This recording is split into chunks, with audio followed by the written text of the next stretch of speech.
Good morning everyone. তো চলে এসেছি ছোট্ট একটা মিনি ব্লগ নিয়ে গুনগুন রান্নাঘরে। তো আজকে চলে এসেছি সিম্পল একটা রেসিপি নিয়ে, বেগুন দিয়ে ইলিশ মাছের ঝোল।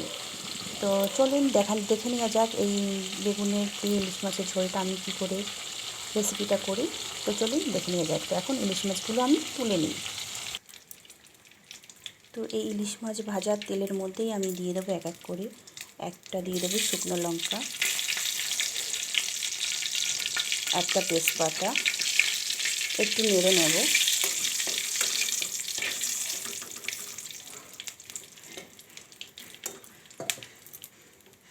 এবার পরিমাণ মতন দিয়ে দেব কালো জিরে,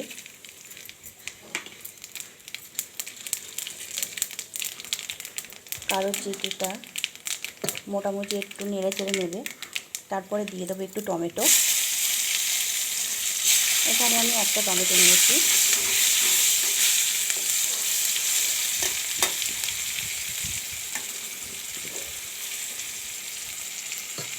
এবার দিয়ে দেবো কিছু চিড়ে রাখা কাঁচা লঙ্কা। আমি একটু ঝাল বেশি খাই, ওই জন্য একটু লঙ্কা বেশি দিয়েছি, কাঁচা লঙ্কা। যারা পরিমাণ মতো ঝাল দিয়ে দেবেন।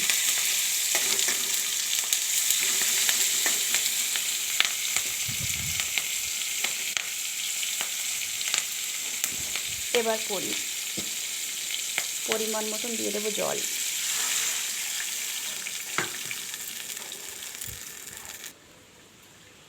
জলটা দিয়ে চলে আসছে একটু বাইরে। আজকের বাইরের ওয়েদারটা দেখুন কেমন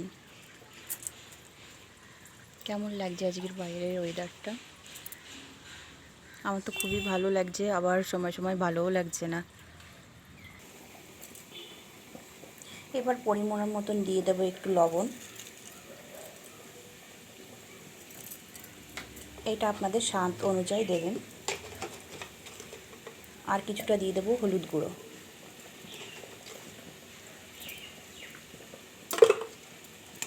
এটাও পরিমাণ মতন দেবেন।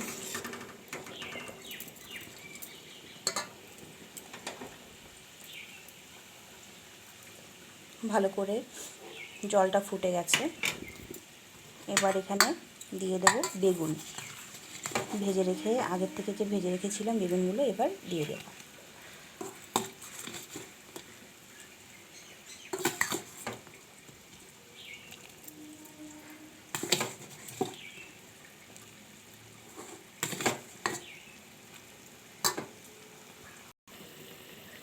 বেগুন দিয়ে আমি ভালো করে ফুটিয়ে নিয়েছি।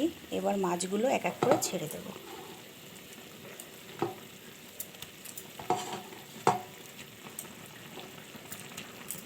মাছগুলো দিয়ে কিছুক্ষণ একটু ফুটিয়ে নেব।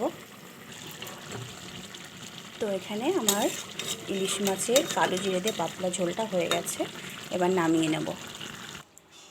তো রেসিপিটা কেমন লাগলো অবশ্যই কমেন্টে জানাবেন। নমস্কার।